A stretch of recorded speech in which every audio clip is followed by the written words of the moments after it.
la place. Pas moi, mais lui. Seigneur, tu es merveilleux. Personne n'est comme toi, tu es incomparable. Ce que tu fais me dépasse.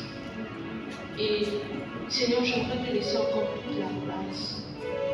Je ne suis qu'un vase de terre entre tes mains. Prends la place qui t'est due, Seigneur. Dispose le cœur, Seigneur, que ce que tu as décidé de faire, Seigneur, que tu le fasses.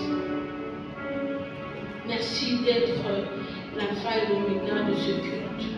Merci de prendre totalement la place.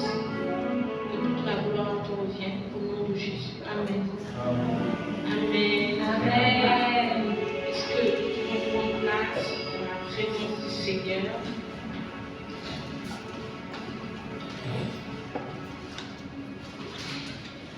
Donc, notre thème de ce mois, c'est nouveau départ. Et ce soir, nous allons parler, mon thème, nous allons parler, c'est de prendre un nouveau départ. Amen. Est-ce que tu peux dire à ton voisin, prendre un nouveau départ? Nous allons nous tenir dans la présence de Dieu.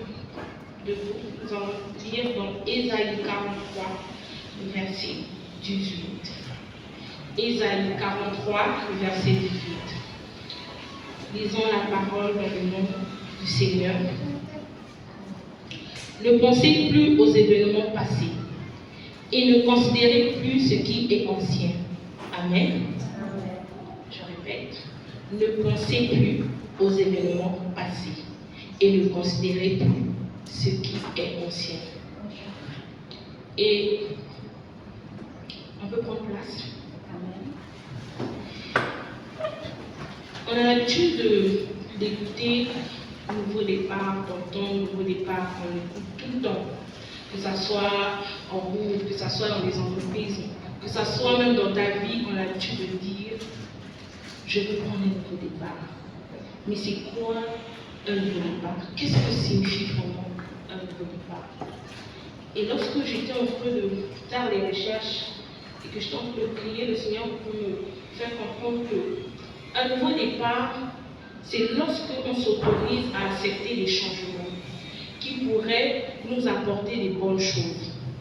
C'est lorsque on est capable de savoir ce qui nous a manqué dans le passé et d'utiliser cela pour créer une échelle de réussite dans notre futur. Et le Seigneur veut me faire comprendre que nous ne pouvons avoir de nouveau départ s'il y a Dieu dedans. On ne peut pas se dire que je veux prendre un nouveau départ dans ma vie si tu ne veux pas Dieu.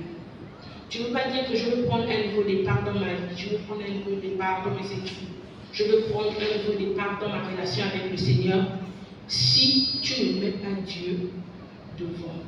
Un nouveau départ sans Dieu, on ne peut pas le faire. Et Dieu, il est celui qui donne plusieurs possibilités à recommencer, à changer. Nous voyons, lorsque le Seigneur est venu sur la terre, il est venu, c'était pour apporter un nouveau départ dans nos vies. Il est venu dans nos vies, il est venu sur la terre, il a marché comme les hommes. C'était pour apporter un nouveau départ dans nos vies. Et on ne peut pas se dire qu'aujourd'hui, je veux apporter un nouveau départ si je ne mets pas Dieu dans ce que je veux faire. La Bible dit dans Jérémie 33, verset 3 que « Invoque-moi, je te répondrai. Je te montrerai les choses cachées, les choses que tu ne connais pas. » Dieu est celui qui nous montre ce qui doit changer. Je pourrais dire au début que le nouveau départ signifie qu'on s'autorise à accepter les changements. Lorsque je me dis je veux prendre un nouveau départ, ça veut dire qu'il y a quelque chose que je dois changer. Lorsque je me dis que je veux prendre un nouveau départ, ça veut dire que je quitte un point A à un point B. Lorsque je parle que je veux prendre un nouveau départ, ce qui veut dire que je cherche des choses à améliorer dans ma vie. Amen. Et souvent on a l'habitude de dire que si seulement je pouvais tout recommencer depuis le début, ou bien si je savais, il y a des choses qui nous sont arrivées dans la vie et on se demande, si je savais, depuis le début je vais faire ci. Si je savais, ou bien, moi si je connaissais, il y a des gens aujourd'hui qui ont rencontré des personnes, qui ont vécu avec des personnes, et ça s'est mal passé. Après tu te dis, si je savais depuis le début, je ne vais pas être avec cette personne, ou bien je ne vais pas côtoyer cette personne. Et lorsqu'on décide de prendre un nouveau départ, c'est parce qu'on veut prendre un nouveau départ. La Bible, on peut le lire dans Ésaïe 43, 18, on dit, ne pensez plus aux événements passés. Parce que j'aimerais dire à quelqu'un que le Seigneur veut prendre un nouveau départ avec toi. J'aimerais dire à quelqu'un, le Seigneur te dit, prends un nouveau départ. Le Seigneur te dit qu'on a fait 14 jours de jeûne, on a parlé des limites, de tout ce qui te limitait. Tu as eu à remarquer qu'il y avait ce point qui n'allait pas dans ma vie. J'ai brisé, j'ai déchiré, j'ai fracassé, j'ai détruit. Mais il faut bien, après avoir détruit, commencer quelque chose de nouveau. Il faut bien, après avoir détruit, faire des changements. Amen. Et le Seigneur donne la possibilité à quiconque veut de prendre un nouveau départ. Nous allons lire dans 2 Corinthiens 5, 17, la Bible dit, si quelqu'un est en Christ, il est une nouvelle créature. Les choses anciennes sont passées. Voici toutes choses sont devenues nouvelles. Je répète, si quelqu'un est en Christ, il est une nouvelle créature. Les choses anciennes sont passées. Voici toutes choses sont devenues nouvelles. Toutes choses sont devenues nouvelles. Quelqu'un peut se dire qu'on entend parler de prendre un nouveau départ. Moi, dans mon travail, je veux prendre un nouveau départ, changer de filière. Mais est-ce que j'ai besoin de Dieu? J'aimerais dire à quelqu'un que tu as besoin de Dieu. Parce que Dieu est celui qui te connaît, il est celui qui t'a créé. Il connaît dans quel domaine tu peux exceller. Lorsqu'on grandissait, on se disait que voilà, j'ai fait mon bac, j'ai fini, je vais aller choisir telle filière. Mais il y a des gens qui se retrouvent qu'il a fait informatique. En grandissant, ils se rendent compte qu'il finit par devenir mécanicien. C'est pas parce qu'aujourd'hui on dit que la mécanique c'est quelque chose de mauvais. À l'étranger, si on remarque bien en Europe, les gens gagnent bien leur vie en tant que mécanicien. Mais c'est juste pour dire que des choix que tu as besoin de faire, tu as besoin de Dieu. Lorsque je pourrais dire dans Jérémie, Dieu dit que je veux te montrer les choses que tu ne connais pas. Je veux te révéler les choses que tu ne connais pas. Et tu as besoin d'impliquer Dieu dans ce que tu veux faire. Tu as besoin d'impliquer Dieu dans le changement de ta vie. Je ne peux pas me dire que je veux prendre un nouveau départ et je ne change pas. Je ne peux pas juste me dire, ah moi je veux prendre un nouveau départ, ma vie de consécration avant. Non, je veux prendre un nouveau départ avec toi Seigneur, je veux changer ma vie de consécration. Et tu ne sais même pas c'est quoi la consécration. Et tu ne sais même pas qu'est-ce qu'on fait lorsqu'on se dit on est consacré. Tu ne peux pas te dire que je veux revoir ma vie de sanctification. Le problème avec nous, c'est que, surtout sur la vie de sanctification, on s'arrête juste sur parce que j'ai couché avec un homme, je suis tombée. On dirait que le péché s'arrête sur ça. Non, en fait, tu ne peux pas te dire que je veux commencer un nouveau départ avec le Seigneur. Je veux revenir au Seigneur, avoir un nouveau départ dans ma vie de sanctification. C'est toi qui fumes. C'est toi qui vas en boîte. C'est toi qui t'habilles mal. Oh mon Dieu. Non. Parce que je crois bien que toutes ces choses, le Seigneur dit dans ta manière de te sanctifier. La Bible dit que notre corps est le temple du Saint-Esprit. Et je ne pense pas que si, ici, le temple du Saint-Esprit, on se mettait à boire, ça va plaire au Seigneur. Si dans le temple du Saint-Esprit, on se mettait tous nus ici, ça va plaire au Seigneur.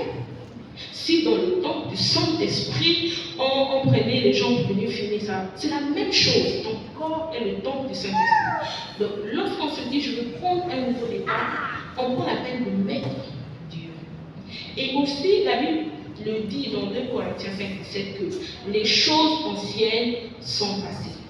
Le Seigneur te dit qu'il t'a pardonné, qu'il a oublié. Le problème, c'est qu'on reste accroché à notre passé. On s'accroche tellement à notre passé qu'on n'avance pas. La Bible dit dans Hébreux 8 du 12, je vais lire la parole.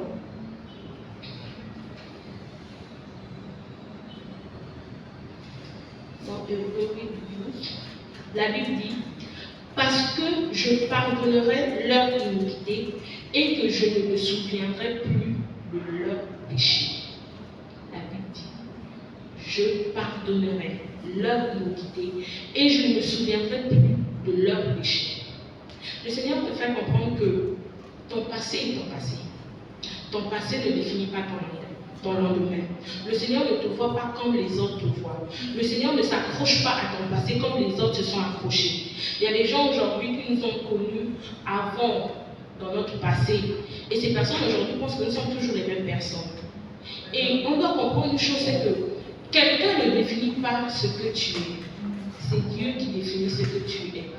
C'est vrai qu'on a cette possibilité que quelqu'un, lorsqu'il dit quelque chose, ça nous blesse, ça nous fuse. Mais ce que tu as fait dans le passé, Dieu n'a pas regardé à ça. Parce que si Dieu s'attardait à ce que tu as fait sur le passé, je ne pense pas qu'il voulait aller à la croix mourir pour toi.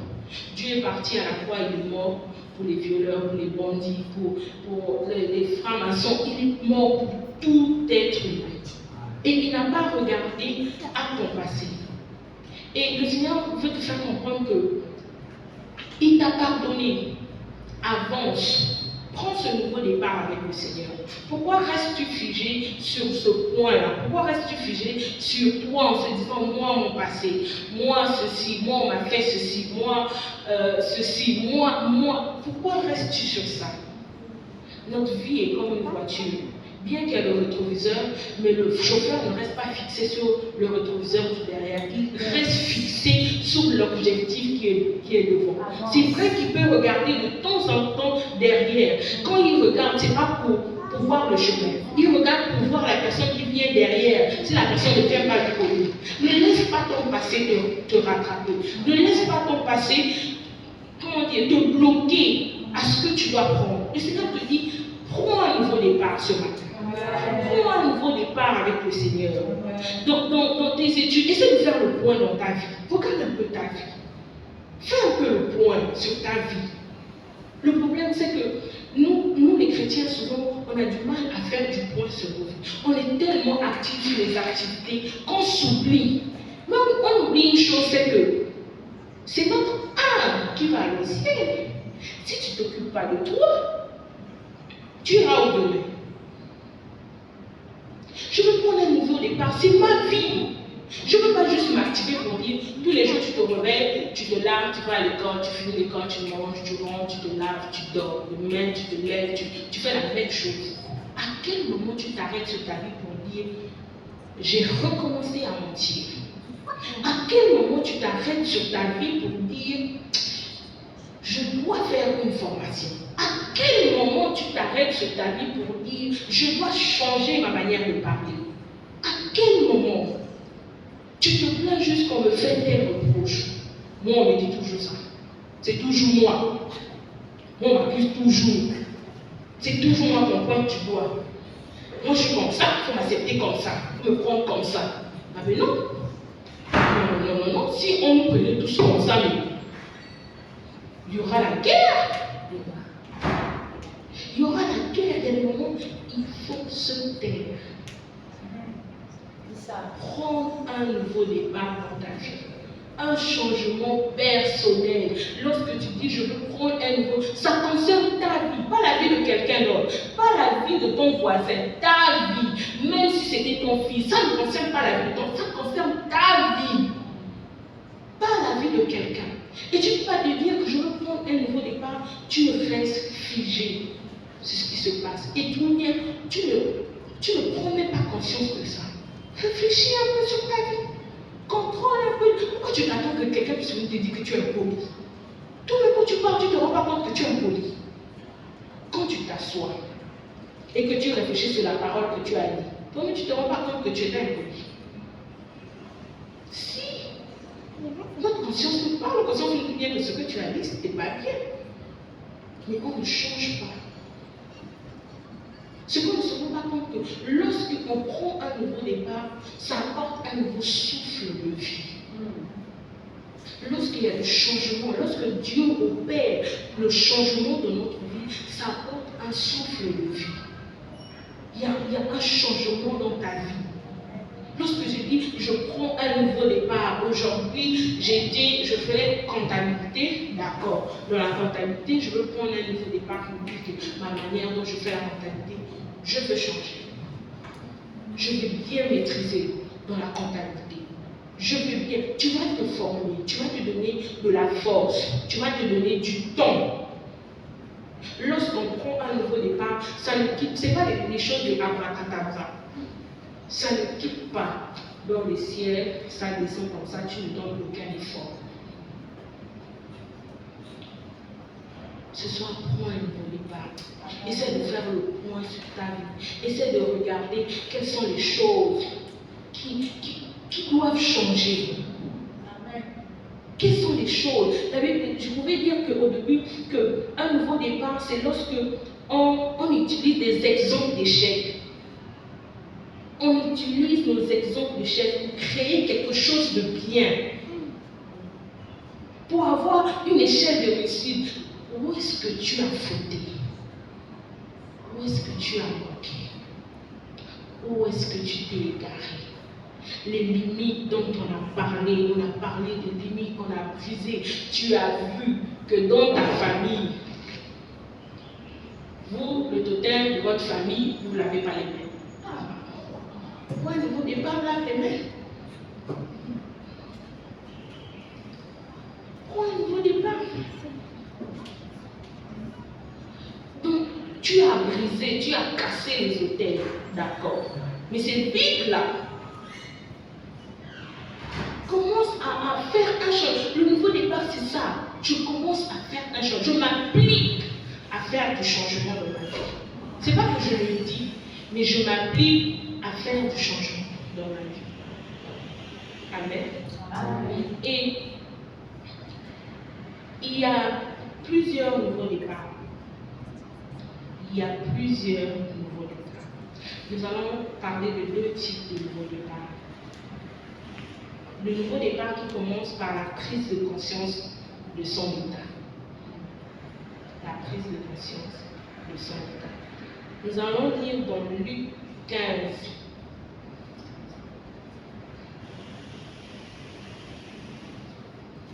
Luc 15, le verset 17 à 24.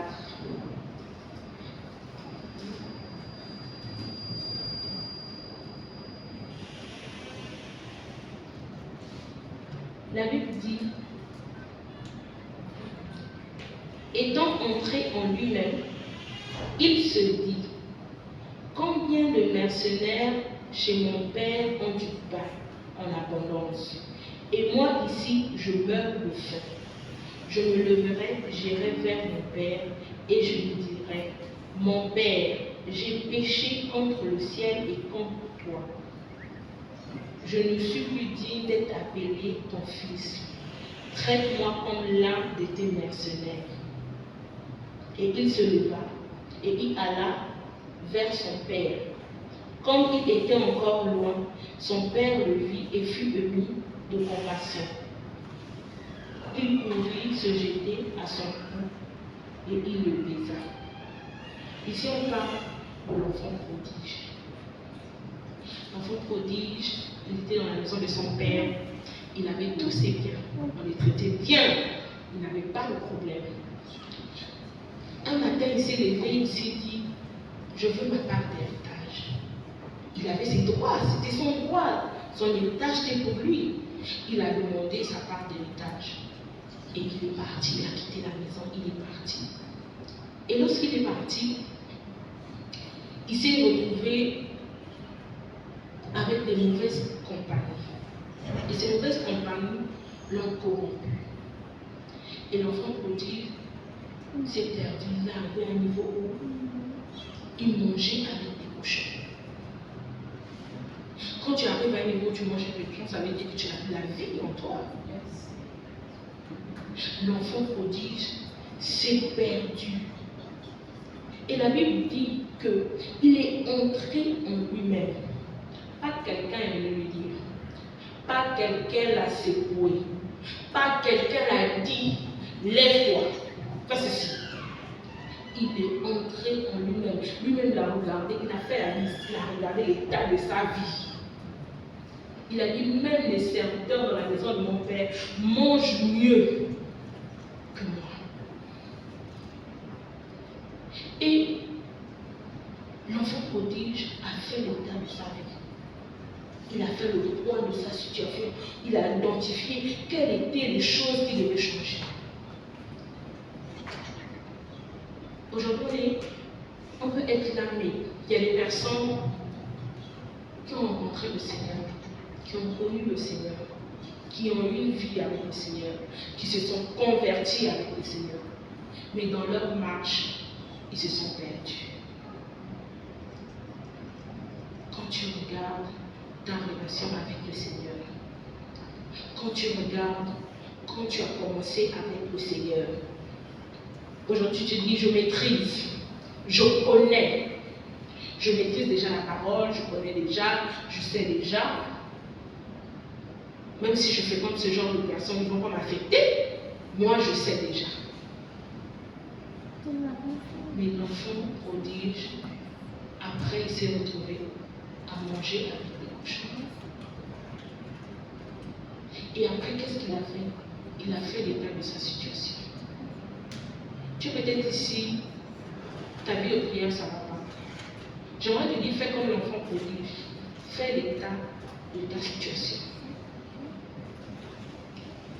Fais l'état de ta situation. L'enfant prodige a dit, je repars chez mon père.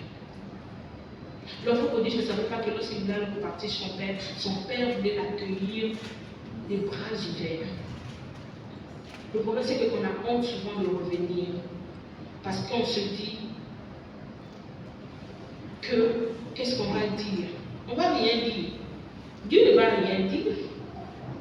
Dieu, il ne va rien dire. Repars vers Dieu, c'est ce que le Seigneur t'a dit. Dieu, il est bon. Il est bon. En fait, Dieu, il est bon. Amen. Il n'est pas seulement bon comme l'habitude de dire que Dieu, non. Dieu, en fait, il est bon. Il est bon à un niveau où, quand tu t'arrêtes un peu sur ta vie, moi, quand je m'arrête sur ma vie et que je regarde ma vie, je dis que ça, c'est la grâce de Dieu. Amen. Dieu, il n'est pas du genre, quand tu vas venir, il va te dire, tu as fait ceci, reste devant la porte, tu ne rentres pas. Dès que tu arrives, il te dit, entre dans la maison de ton Père. Entre dans la maison de ton Père. Tu peux avoir une année, tu t'es perdu. La seconde où tu dis, en fait, le tiers que tu dis, Seigneur, je reviens, il t'accueille. Il ne laisse même pas que la seconde puisse finir. Yes. Il t'accueille. L'enfant prodige a fait l'état de sa vie. Il a fait l'état de sa vie. Il a regardé sa vie. Il est revenu au Seigneur. Il est revenu au Seigneur. Son père l'a accueilli. Il est rentré dans la maison de son père. Il n'a pas eu honte de revenir vers son père. Et moi, je suis sûre que l'enfant prodige, quand il est revenu, c'était lui maintenant qui conseillait les autres. Ne faites pas ça, oh. On ne quitte pas la maison de son père comme ça. On ne prend pas ses biens. C'était maintenant lui qui enseignait les autres. Prends un nouveau départ. Un changement radical dans ta vie. Pas un changement comme des montagnes russes. Tu changes un peu, après tu descends. Tu changes encore un peu, après tu descends. Tu changes un peu, après tu descends. Tu changes encore un peu, après tu descends. Dieu est bon. Je pouvais dire que Dieu est bon, il n'est pas bon. Dieu, il est bon. Il n'est pas bon. La grâce est là. Bien. Mais lorsque Dieu te dit, ok ma fille, je te laisse, tu te perds. Nous allons prendre le deuxième cas qui est celui de Pierre. On peut le lire dans Matthieu 26, 69, Matthieu 26 à partir du verset 69 à 75. Pierre, le grand Pierre, a marché avec Jésus. Oh mon Dieu! Pierre a marché avec Jésus. Nous encore on a entendu, mais Pierre il était là, quand Jésus était là 100% homme, 100% Dieu. Lorsque le Seigneur leur envoyait, lorsque même le Seigneur allait pour prier et qu'il emmenait juste les trois, lui il était là. Il a vu Moïse et Élie. Il était là. Pierre et Jésus. Le grand Pierre que Dieu a dit, sur cette pierre, je bâtirai mon église. On imagine que Pierre, maintenant le jour là, il a régné, Jésus il est mort. Seigneur Jésus, où est l'église? Nous sommes encore dans les promesses de Dieu. Et de surcroît, le Seigneur avait dit à Pierre que tu vas me régner. Pierre a dit jamais. Never. Il a dit jamais. Oh Seigneur Jésus. Nous sommes comme ça. On s'enorgueillit tellement de notre relation avec le Seigneur que lorsque quelqu'un vient nous dire qu'il y a ça, jamais. Moi, ma relation avec le Seigneur, moi je connais, moi le Seigneur me parle. Moi le Seigneur, il me parle, il ne me trompe pas. C'est ça, clair. Ainsi clair. Mais on regarde, le Seigneur a parlé, Pierre il transportait, en fait, la promesse. Je te dis qu'il avait la promesse sur sa vie. Mais Pierre vient régner. Comment il dit à Jésus que lui, je ne le connais pas. 3 fois. La femme là, lui dit que, hé, maman, on se connaît où? Je le connais pas. Pierre a dit que je ne le connais pas. Qui il est? Et Pierre s'est souvenu de ce que le Seigneur l'avait dit. Pierre pleura. Il y a des personnes qui sont comme des pierres ici. Tu as des promesses de Dieu dans ta vie.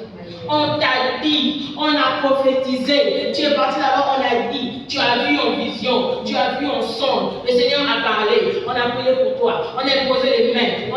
On a tout fait.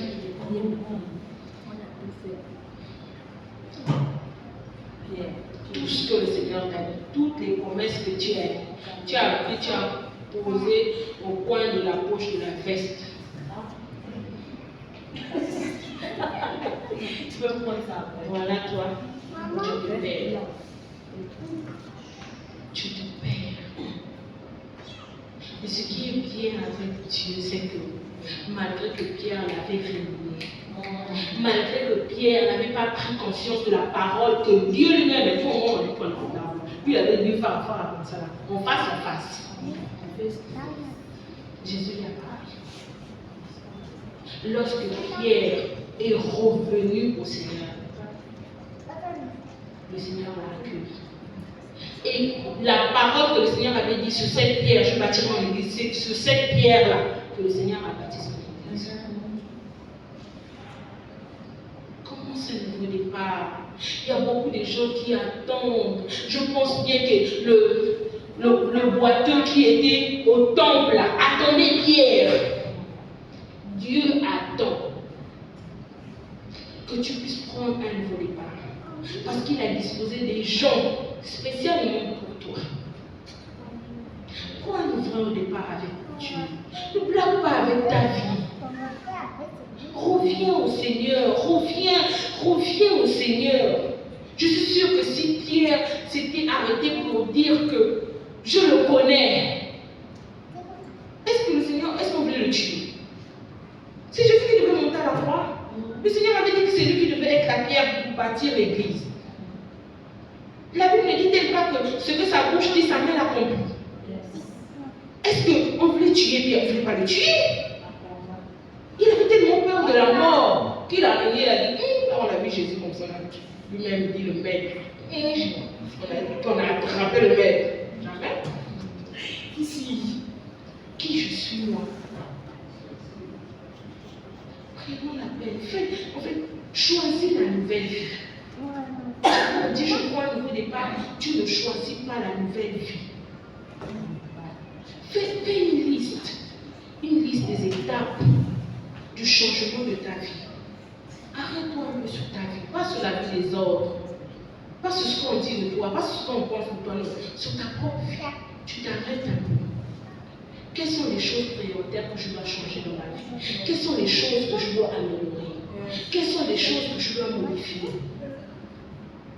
Et lorsque tu fais cette liste, tu agis. Pas tu as fait la liste, tu as pris le cahier, tu as écrit. Aujourd'hui je parle, tu vas prendre le cahier, tu vas écrire. Tu vas écrire, tu vas ouvrir le cahier là, le 31 décembre, pour écrire encore une autre liste pour 2025.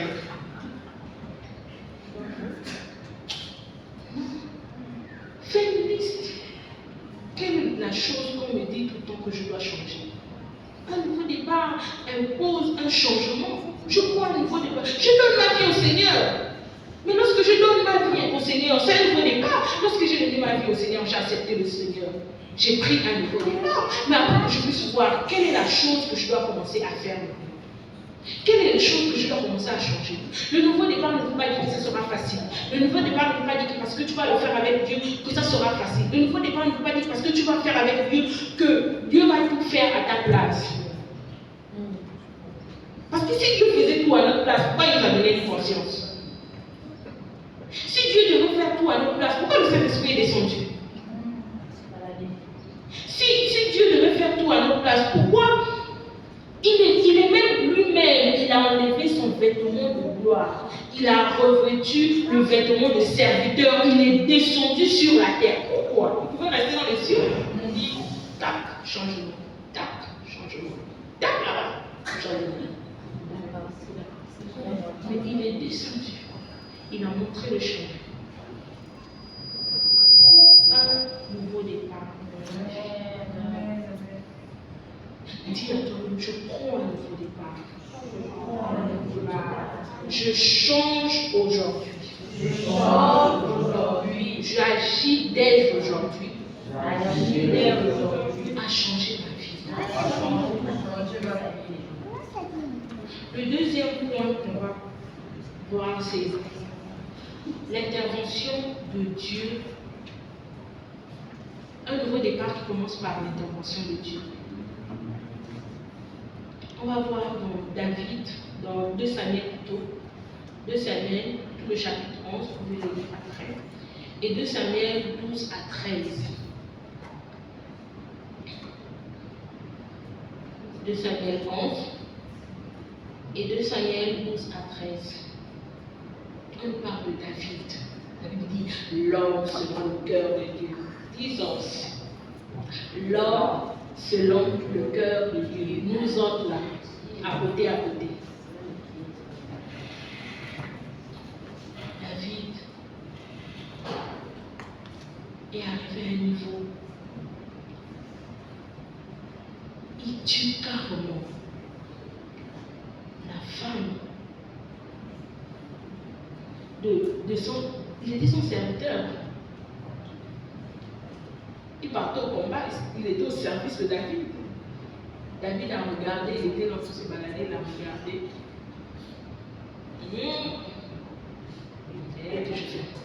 C'est moi le roi. David a péché. Non seulement il a couché avec la femme d'une autre personne, il a tué le monsieur. La femme était enceinte. On dit l'homme selon le cœur de Dieu. Donc ce qui veut dire que David avait une relation avec Dieu. malgré qu'il a fait ça. Il avait une forte relation. Et Dieu, quand il le voyait, il dit que lui-même, quand il dort, il y a une adoration qui monte. Quand il lance selon le cœur de ça veut dire que même David, lorsqu'il dormait, il y avait une offrande d'adoration qui montait vers le Seigneur. Et cet homme-là, il est arrivé jusqu'au bout, il l'a tué. Et il est resté sur son tableau. Pas de mort. Et Dieu est parti voir quelqu'un. Le prophète Nathan. Le prophète Nathan est venu à parler à David. Le prophète Nathan a dit à David, tu as péché. Il lui a parlé en parabole. Quand il a donné la parabole, David s'est énervé. C'était de lui qu'on parlait. Si Nathan est venu dire que le Seigneur m'a dit que tu as péché, il voulait dire jamais. Il voulait dire, moi, non. Le prophète Nathan est venu à donner une parabole. David s'est levé, il s'est fâché. Le prophète Nathan a dit, c'est toi dont je parle. David s'est repenti. Lorsque David s'est repenti, le Seigneur a agi. Parce que si on lit à la suite de 2 Samuel 12, lorsqu'on descend se rend compte, après même il part en guerre, il gagne la guerre. C'est possible de prendre un nouveau départ. Si Dieu a accordé une autre grâce à David, il peut te l'accorder. Amen. Le problème, ce qui fait qu'on arrive à ces situations, David, c'est quelqu'un que Saül a persécuté. Oh mon Dieu. Si j'étais David, j'ai dit Seigneur, c'est bon, prends ton trône, prends ton onction pour me laisser. Je suis la seule personne que Dieu a vue ici. Saül a persécuté David. Dieu a laissé Saül. David n'a jamais fait ça. Dieu a donné un peu de stabilité à David. Voilà David. Les autres partent en guerre. Lui, il est dans son palais en train de contempler. Voilà mon palais. Dieu te donne un peu de stabilité, tu ne pries plus. Tu ne peux plus, le diable, il est là. Et ils n'ont pas de repos, les gens là. Ils ne se reposent pas. Dieu a donné un peu de stabilité à David. David, sur son palais, contemplait ses merveilles. Lui faisait quoi la nuit là? La femme là, sa douche était toujours là-bas. Pourquoi c'est ce jour-là? La douche de la femme là n'a jamais changé ou elle s'est transformée. Non, c'était toujours là-bas. C'était l'endroit où elle se lavait tous les jours. Vraiment. David, les autres sont en guerre, et lui il contemple. C'est là il contemple, tu jettes le premier regard. Deuxième regard. Et comme il était le roi, tu t'es dit que j'ai le plein pouvoir. Moi j'ai la grâce.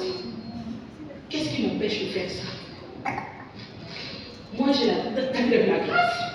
Moi j'ai la grâce, on m'a dit de chercher là où j'étais. On m'a mis l'onction. Le Seigneur a été là, il a gardé, il m'a protégé. Le Seigneur a été toujours avec moi. Qu'est-ce qui pouvait empêcher, David, dans toute sa gloire, toute sa prestance? Et c'est ça notre problème. David n'a pas demandé pardon aussitôt. Il a attendu. Et c'est ça notre problème. Notre problème, c'est ça. Tu es en relation avec le Seigneur. Le Seigneur te donne le peu de stabilité. Tu ne pries plus. Tu ne pries plus. Tu contemples maintenant les merveilles que le Seigneur t'a fait. Et David, lorsque Nathan est venu lui parler, David pouvait douter. Il n'a pas douté. Il a écouté la parole. Il s'est repenti. Et il a changé. Et David n'a plus refait ce qu'il avait fait. Lorsqu'on prend un nouveau départ, on change. Lorsque une entreprise veut prendre prendre l'exemple, l'entreprise des iPhone crée l'iPhone. Ils ont créé. Et lorsqu'ils ont créé l'iPhone 1, je veux dire, et quand ils sont arrivés à l'iPhone 12, je ne pense pas qu'ils vont revenir à l'iPhone 11, à l'iPhone 1. Donc lorsqu'on prend un nouveau départ, on ne revient plus. Lorsque je prends un nouveau départ, j'avance, je ne reviens plus. J'avance vers la destination de mon changement. Je dois changer, je dois m'améliorer. Tu dois dire, Seigneur, je veux changer, je veux m'améliorer. Je veux prendre ce nouveau départ avec toi. Je me suis perdu un moment, mais je veux revenir, me retrouver. Amen. Amen. Oh Dieu mon Seigneur. Je veux me retrouver. Revenir, Seigneur. Amen. Amen. Et on doit comprendre aussi une chose, c'est que lorsque Dieu entre dans nos vies, lorsqu'on commence un nouveau départ avec Dieu, Dieu bénit aussi nos finances. On ne doit pas se dire que Dieu ne bénit pas nos finances. Lorsque Jésus, lorsqu'on lit dans Luc 5, le verset 4, le Seigneur pouvait dire à Pierre, va en eau profonde. Et lorsque Pierre est parti en eau profonde, il a péché. Il a eu en abondance. Après, le Seigneur lui a dit, je te fais maintenant pécheur d'hommes. Jésus, Paul il a quitté d'un point A, pécheur de poissons, à pécheur d'hommes. Un nouveau départ pour lui. Mais il savait que c'était son métier. C'est avec ça qu'il se nourrissait. C'est avec ça qu'il nourrissait sa famille. Lorsque tu as un nouveau départ dans ta vie, lorsque tu commences, le problème c'est que on oublie qu'il y a des changements qui arrivent dans notre vie. Parce que j'ai pris la décision de bien me sanctifier, de bien me consacrer, parce que j'ai pris la décision de m'améliorer dans mon domaine, dans ce que je fais, que le Seigneur peut te bénir. Le problème c'est qu'on pense que le Seigneur bénit seulement quand il faut faire quelque chose de spécial. Ton changement peut amener une bénédiction. Ta nouvelle manière de marcher apporte la bénédiction. Lorsque tu acceptes de dire que je vais changer, ça t'ouvre les portes. Et j'aimerais dire à quelqu'un que d'autres nouveaux départs commencent lorsque tu te tais, lorsque tu apprends à faire silence. Il y a des nouveaux départs qui commencent lorsque tu apprends à faire silence. Apprends à faire un peu silence dans ta vie. Tais-toi. Reste un peu tranquille. Il y a des changements qui commencent lorsque tu apprends à te taire. Parce que lorsque tu apprends à te taire, tu écoutes beaucoup.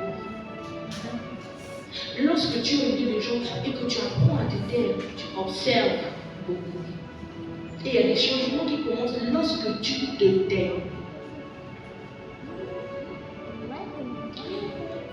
Je me rappelle, avant que je puisse venir à Éphèse, je devais l'idée, j'étais dans le groupe de louange, je devais l'idée, et on nous mettait en binôme. Lorsque tu prépares la pensée du culte, tu es avec quelqu'un, tu travailles avec cette personne, et vous travaillez la pensée. Et moi j'ai prié, j'ai écrit la pensée, j'ai dit les chants. Et quand je suis partie voir mon bonhomme, il fallait qu'on puisse passer des temps de prière ensemble. J'ai envoyé la pensée, tout ça, avant qu'on puisse avoir les temps de prière. Elle a changé tout ce que j'avais écrit. Elle a enlevé tous les chants. Donc, quand elle m'envoie, on prie, elle me dit que non. Quand elle a prié, c'est parce qu'elle a reçu Jésus. Et aussi Jésus. Donc, moi je suis. Donc, j'appelle ma responsable. Quand j'appelle ma responsable, je dis que, presque, voilà la pensée que j'ai reçue, voilà les chants, est-ce que ça concorde? Elle me dit oui, que ça concorde parce qu'on travaillait. Tu ne peux pas donner une pensée, tes chants sont à l'ouest, tes chants doivent être dans la pensée. Et voilà que moi, non. Je vais écrire à la soeur pour dire à la soeur que moi ce que j'ai reçu, c'est moi qui va chanter, c'est pas ça. C'est quoi le problème? L'enseignant me dit tu te tais. J'ai dit d'accord. Et les chants qu'elle avait mis, je ne connaissais même pas. Donc, je me mets à apprendre les chants. Le Seigneur me dit, tu te tais. Je me suis tuée. J'ai appris les chants.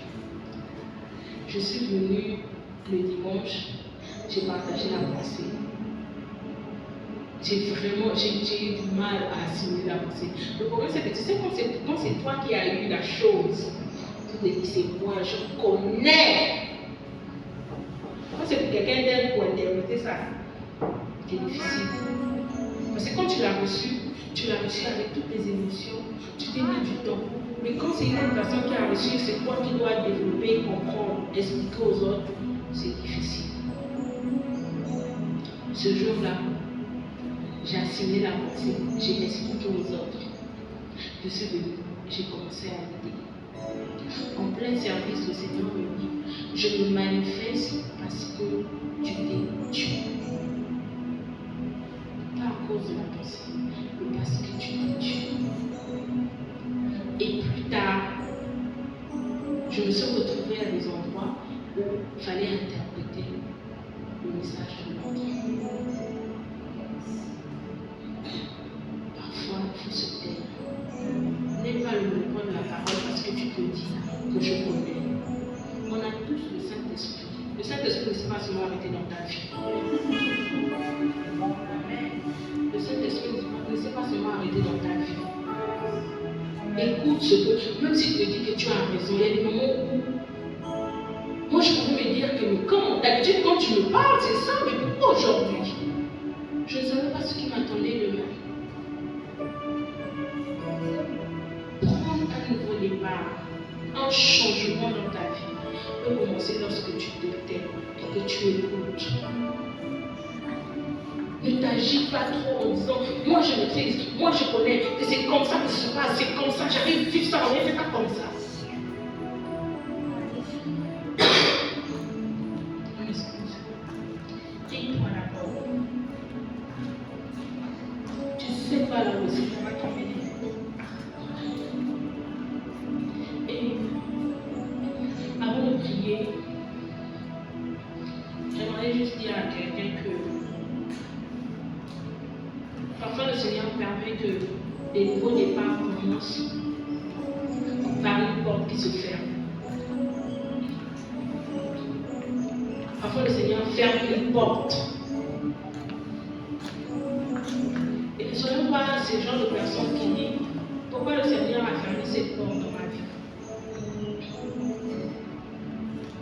Soyons reconnaissants pour les portes qui se ferment. Parce que souvent, il y a quelque chose de bon qui arrive après.